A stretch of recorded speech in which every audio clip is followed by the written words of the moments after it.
So when I made my Nixie clock in a previous video, it got supplied with these little things, which were teeny little sockets that you can plug what I would call valve pins into.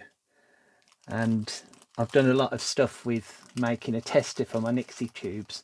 So I was Googling this and I was trying to find the name of them. These were called tube pin sockets.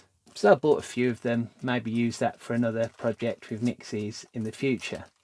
But while I was Googling them, this thing came up and I just had to get it. Now I've just made a Nixie clock and this was advertised as a Nixie clock, but it only takes one Nixie tube. So this is about £13. Didn't seem too bad.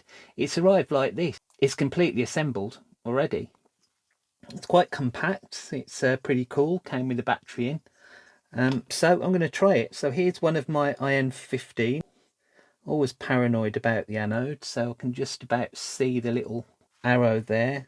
Can I see it on here yet? So I'm hoping this will just go straight in. Yeah, just work it in a little bit. So yeah, let's plug it in. Okay, let's take the lights off so you can see this briefly. And obviously, because this is an IN-15, it's just showing symbols. So I've got no idea what it's showing. I mean, it's showing WS, SW. I mean, it wants me to set the clock, so I assume there's two buttons here that I can. Oh, whoa, whoa. That's pretty cool. I suppose that's, I don't know, is that saying it's setting the clock? I mean, how on earth am I going to do this when it's making no sense, is it? Let's put an IN-12 in it. Make sure I turn it off first. So I've got a shiny new numeric one here.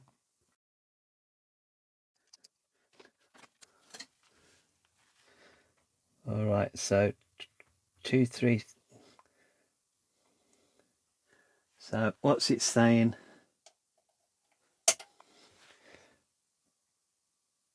2332. 23, 22. Maybe? Is that what it's saying? So it's a little bit hard to work out. So, I mean, it's a cool clock if you can only afford one Nixie tube. I mean, these are probably at least £6 each if you can get them, plus shipping. But anyway, that's quite a, you know, cute little device. It's a bit techy. You could just have it on in the background, especially even with one of these IN-15s. And it's just an interesting, curious, isn't it, to have on. So I'm really interested in this because I love the form factor. As you remember from my previous video, my Nixie tester was that big. Now I did this PCB over a long time. I used a proper socket, got a switch. I can check each of these segments. Okay, it works. Got to add the power supply in, but this seems to do exactly the same. Well, I mean, it doesn't test it, does it? But look at the format. It's got everything in there. So let's have a look at this. Let's unplug it. I'll put my expensive tube away so it doesn't get broken. The Nixie tube clock, it was really complicated because it had these set of chips here along the top. Now I thought they were all the same, but there was actually two pairs of chips, a relay driver chip, a decade counter I think they're called. But that makes sense because it just means from a few pins they can control every single segment of every single tube. And then the relay controls must be something to handle the higher voltage, I assume. But that would have been a bit hard to reverse engineer and work out. So what have we got in this? And we see what it's got on here. So it's got these two chips. All right, so this first one, and we just make that out. So this chip here, it's RX 8025. But it's a real-time clock. So that is the clock chip. That's what's doing all of the work, that little chip there for the clock. And then this chip is the microcontroller. So this must handle programming the clock, setting the clock. This holds the time. This must communicate with that. And maybe the microcontroller, well, the microcontroller definitely will power the LEDs and that sort of thing. But apart from that, it looks quite simple because look, we've got the power comes in here from the USB and there's not much else going on. Every single one of these pins on the Nixie, one of the legs of the transistors seems to be pointing at every Nixie tube, apart from this one, of course. the anode, and the anode goes to this little power supply. So I was really excited that you could get these, because look, this is an extra thing on the board. Hopefully I'm not going too blurred, but that's a little module. So it took me a while to track that down, but those modules are about £5, £6. I've got to add VAT to that and delivery. So I've ordered a couple of those, so they'll be coming soon. But okay, Spidermaf from the future here. So these teeny things just arrived. I mean, they weren't cheap at all. It was about £16 for two. Maybe if I'd have bought more, I could have got them a little bit cheaper, but yeah, just to power one Nixie tube, this might be pretty good. So let's zoom in a bit. This does feel quite high quality. So what we've got 5 volts in the ground, and then we've got 170 volts out. I don't know what that is. Shone. So maybe that's a low voltage thing to turn it on and off.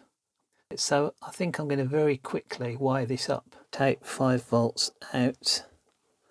I'll just do this pretty carefully, because this is definitely an opportunity for me to get a belt. I've just got this on 5 volts coming out of my desk power supply, so I will briefly hold that to there and put the 5 volts in.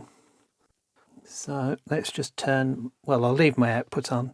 I mean, if nothing else, it'll be a laugh. Right, so I assume now if I just take that ground from there and touch that. All right, well, that's not giving me, let's just check I've got 5 volts coming in. Yeah, 5 volts there. So I must have to get that high. Oh, did it go to 300 for a second there? No, so I must have to somehow turn that on now. I don't know whether I need to ground that or I need to put 5 volts to it. What's going to be the safest? I don't know, neither of them. All right, let's turn the voltage off for a second. Oh, it's taken everything off. All right, so if I pop that in there, then hopefully I've got some contact on there. If I connect that to 5 now, yeah, I've still got the 5 volts. So let's put that in there as well. Again, very sketchy. Here's where I need to make a very loud noise on the microphone, isn't it? All right, so I've got to short that. I think I'll just try and ground it first and see whether that does anything. Let's hope this doesn't destroy it. So there's ground as well. So if I short that, okay, that's not giving me anything. So let's take that off there. Let's do this in a bit of a safer way. Alright, so then there's my high voltage, and put this in the low voltage, and am I getting, yes,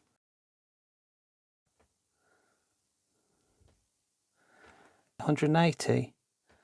Alright, so I have to send 5 volts into that shut on, and then that gives me my Nixie tube anode voltage out. Excellent. Anyway, back to the main video soon.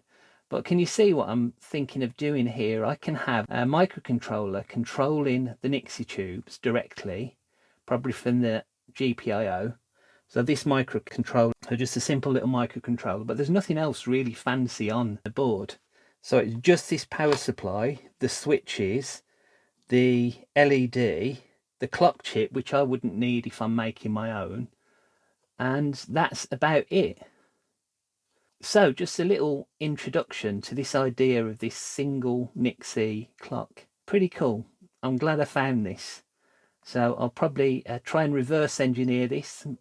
May or may not do that in a video, but I'll definitely return to Nixie tubes so I can use this idea to create a microcontroller, Pico control maybe, or Arduino control of a Nixie tube, so we can have a tester work that way as opposed to having the manual switch on the side. If you're interested to see how I do that, I'm sure there'll be a video in the future, so subscribe and you'll see. Bye.